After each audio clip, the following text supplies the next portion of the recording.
Welcome to Business Math at Helena College. My name is Kim Hoy and I am your instructor for this course.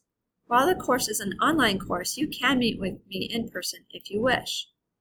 You can do that by stopping in during my office hours that are posted in Moodle, or you can send me an email to find a time that's more convenient to you.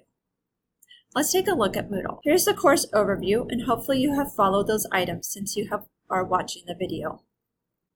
In Moodle, on the left, are links to the different topics we study this semester. The links on the left provide documents that are related to the topics you're studying. They are Word documents. These Word documents I typically use with a face-to-face class. So while these Word documents are helpful for vocabulary and knowing what's going to be covered, the problems are not worked out here on paper. They're typically worked out in the face-to-face setting. I still wanted to provide these documents to you even though you're not in a face-to-face class, as a lot of the vocabulary is pre-typed.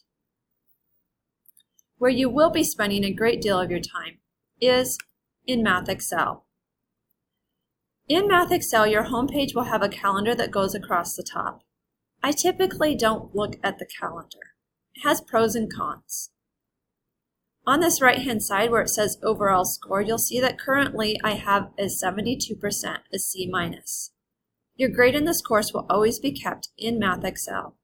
It will never be placed in Moodle. In the blue box, it says what to work on next. I tend to not look at this box because it only provides the next 3 assignments to work on. And if a student is behind, it will not show all of the assignments that they are behind on. Instead, I like to use the Homework and Test tab. This will list all your homework and tests for the semester. Presently, it's just showing you the first unit. I've already completed the orientation for homework, so I'm going to click on section 2.1 and 2.2 homework. You will see that I have green checks next to all 5 questions. That means I've tried all 5 questions and gotten them correct. I need to get either all of these problems right or 90% of the problems in this homework assignment right before moving on. I'm going to click on question 6. As question 6 loads, over on the right there is a help menu.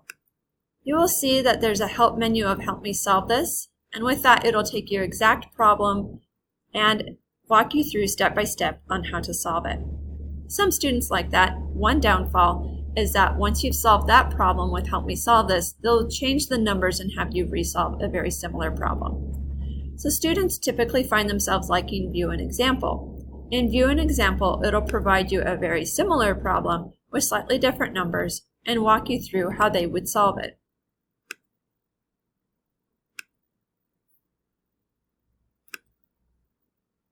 Still in the Help menu, animation would be like a PowerPoint. Textbook is the textbook that this is coming from. There's typically a video also in here that you can click and watch a video of another instructor. You can click Ask My Instructor. What that does is it sends this exact problem with these exact numbers to me, but please type in the message box what you have attempted so I know where you are going right and where you're needing some guidance. Let's say I do this problem and I intentionally do it wrong. I have 3 times to get this wrong. And each time it may give me a little box of, hey, these are things you should be thinking about.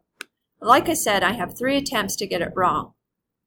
Now this new box opens up and it says, sorry, your answer wasn't right. The correct answer was 7/20. What you want to do is click Similar Question. You're going to rework this problem with slightly different numbers. But here we have a similar problem to the one we just did. We would need to find a common denominator of 28 and rename the fractions.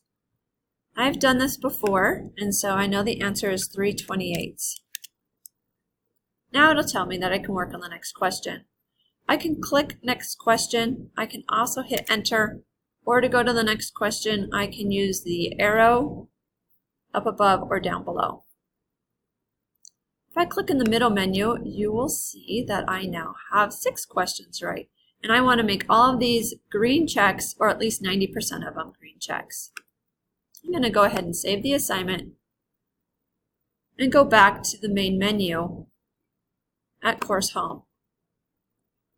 You'll see my grade has improved. Throughout the semester, if you want to look at your results from all of your assignments, they'll be listed under results from the very first assignment being listed on the bottom to the most current on top. It'll then show you your percentage for each assignment. The study plan tab can be useful.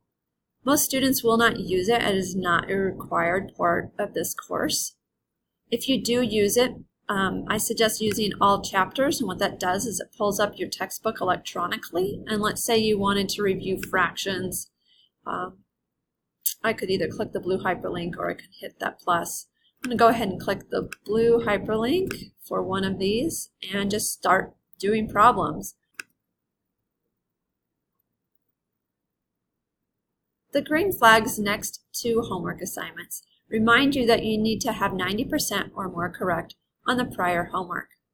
This section 3.1 to 3.3 will not open until you have finished section 2.3 with a 90% or higher. I hope that video has helped you understand the navigation of Moodle and MathXL. If you have questions throughout the semester, please contact me either in person or through email or my phone. Thanks, and have a great semester.